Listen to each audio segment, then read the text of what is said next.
Hello viewers, তোমরা সবাই কেমন আছো? আশা করছি ভালো আছো এবং সুস্থ আছো। জবস ফর ইউ থেকে আমিও তোমাদের জন্য আবার একটা নতুন জবের আপডেট নিয়ে চলে এসেছি। হ্যাঁ বন্ধুরা, তোমরা যারা সুপ্রিম কোর্টের মধ্যে কাজ করতে চাইছো, তোমাদের জন্য একটা অত্যন্ত সুখবর। সুপ্রিম কোর্টের তরফ থেকে তোমাদের জন্য নতুন ভ্যাকেন্সি বার হয়েছে এবং কোন কোন পদের জন্য ভ্যাকেন্সি বার হয়েছে সেগুলো তোমরা এই ভিডিওর মাধ্যমে জানতে পারবে। এবং eligibility criteria, age limit, qualification, A to Z তোমরা জানতে পারবে এই ভিডিওর মাধ্যমে। তো ভিডিওটা শুরু থেকে শেষ পর্যন্ত স্কিপ না করে দেখবে। আর আমার টেলিগ্রাম চ্যানেল যারা জয়েন হয়নি তারা জয়েন হয়ে যাও, সেখান থেকে তোমরা রোজ নতুন নতুন জবের আপডেট পেতে থাকবে। তো চলো বেশি কথা না বলে ভিডিওটা শুরু করি। তো তোমরা দেখতে পাচ্ছ স্ক্রিনের মধ্যে সুপ্রিম কোর্টের নিয়োগ পার্সোনাল অ্যাসিস্ট্যান্ট বা আরো দুটো যে পোস্ট বার হয়েছে সেগুলো আমি তোমাকে বলতে মানে তোমাদের এখানে কয়টি পোস্ট বার হয়েছে। তোমাদের সুপ্রিম কোর্টের তরফ থেকে, সুপ্রিম কোর্ট অফ ইন্ডিয়ার তরফ থেকে তোমাদের নতুন একটি বিজ্ঞপ্তি চাকরির বিজ্ঞপ্তি জারি করা হয়েছে। সেখানে তোমাদের court master, shorthand, senior personal assistant ও পার্সোনাল অ্যাসিস্ট্যান্ট পদ মিলিয়ে, মানে তোমাদের 3টি পদ মিলিয়ে তোমাদের 107টি শূন্যপদ রয়েছে। ঠিক আছে। এখানে তোমাদের পদ অনুযায়ী শূন্যপদটা দেখিয়ে দিই। পার্সোনাল অ্যাসিস্ট্যান্ট যেটা বললাম আমি, 43টি শূন্যপদ রয়েছে। সিনিয়র পার্সোনাল অ্যাসিস্ট্যান্ট তোমাদের 33টি শূন্যপদ রয়েছে। কোর্ট মাস্টার শর্ট হ্যান্ড এটা তোমাদের 31টি শূন্যপদ রয়েছে। মানে তোমাদের এই 3টি পদ মিলিয়ে তোমাদের 107টি টোটাল ভ্যাকেন্সি রয়েছে বা শূন্যপদ রয়েছে।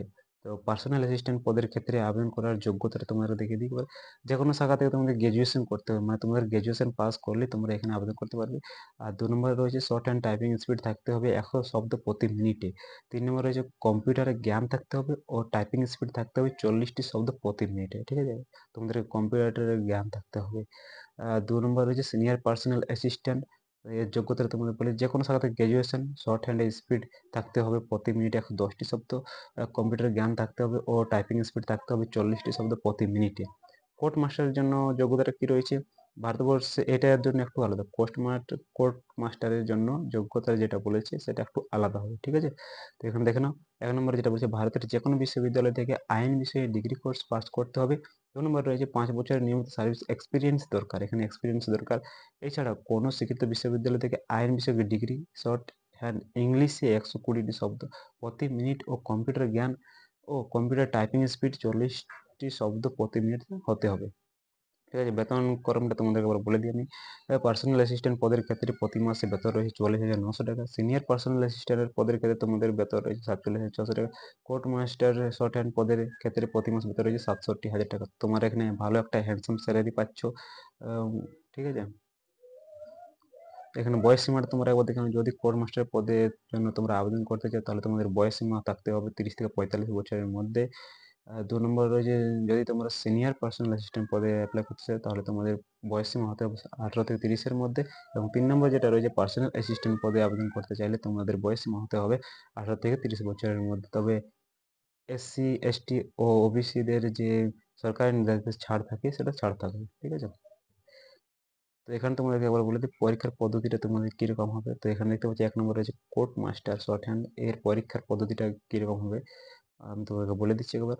এক্ষেত্রে প্রথমেই তোমাদের কম্পিউটার স্পিড চেক করা হবে 40টি শব্দ প্রতি মিনিট, এক্ষেত্রে তোমাকে 10 মিনিট সময় দেওয়া হবে। এরপর শর্ট হ্যান্ডে টাইপিং স্পিড চেক করা হবে 120 শব্দ প্রতি মিনিটের জন্য 7 মিনিট সময় দেওয়া হবে। এরপর একটি লিখিত পরীক্ষা হবে যেখানে তোমাদের জেনারেল নলেজ থেকে 50টি, জেনারেল অ্যাপটিটিউড থেকে তোমাদের 15টি, আইন বিষয়ক প্রশ্ন 25টি এবং জেনারেল নলেজ বিষয়ক প্রশ্ন থেকে 10টি থাকবে। মোট 100 নম্বরের এখানে পরীক্ষা হবে এবং তার মধ্যে তোমাকে 50 পেতে হবে। ঠিক আছে, মানে 50 তোমরা পাস করবে। তবে রিজার্ভ ক্যাটাগরির ক্ষেত্রে 45 নম্বর পাস করানো হবে, মানে রিজার্ভ ক্যাটাগরি যেগুলো থাকবে তাদের ক্ষেত্রে 45 নম্বরে পাস করানো হবে। তারপরে এখানে দেখতে পাচ্ছি এরপর কম্পিউটারের জন্য নলেজ টেস্ট করা হবে, মানে তারপরে যদি তোমরা পরীক্ষা পাস করে যাও তারপর তোমরা কম্পিউটারের জন্য তোমাদের নলেজটা টেস্ট করা হবে। সেখানে তোমার 10 নাম্বারের যাতে 5 নাম্বার পেলে প্রার্থীটা পাস করে, মানে তোমাদের 10 নম্বরের একটা কম্পিউটার নলেজ টেস্ট হবে, সেখানে তোমরা 5 নম্বর পেলেই সেখানে তোমরা পাস করবে। ঠিক আছে, আর এখানে রিজার্ভ ক্যাটাগরি যে আছে তাদের জন্য 4.5 নম্বরে পাস। এরপর 30 নম্বরে ইন্টারভিউ নেওয়া হবে যেখানে 15 নাম্বার পেতে হয় প্রার্থীদের, মানে 30 নম্বরের ইন্টারভিউতে তোমাদের 15 নাম্বার উঠাতে হবে, তুলতে হবে। এবং রিজার্ভ ক্যাটাগরির যারা আছো তাদের 13.5 নম্বরেই তোমরা পাস করে যাবে। ঠিক আছে, তারপরে 2 নম্বরে যে পদটা রয়েছে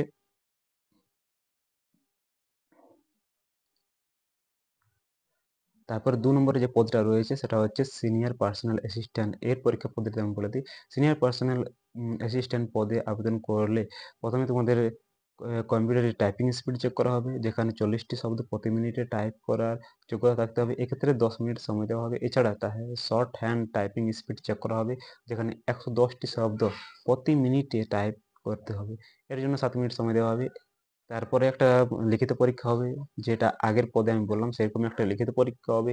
যেখানে জেনারেল ইংলিশ থেকে ৫০ নাম্বার, জেনারেল অ্যাপটিটিউড ও পাটিগণিত থেকে ২৫ টি প্রশ্ন থাকবে ও জেনারেল নলেজ থেকে ২৫ নাম্বারের প্রশ্ন থাকবে।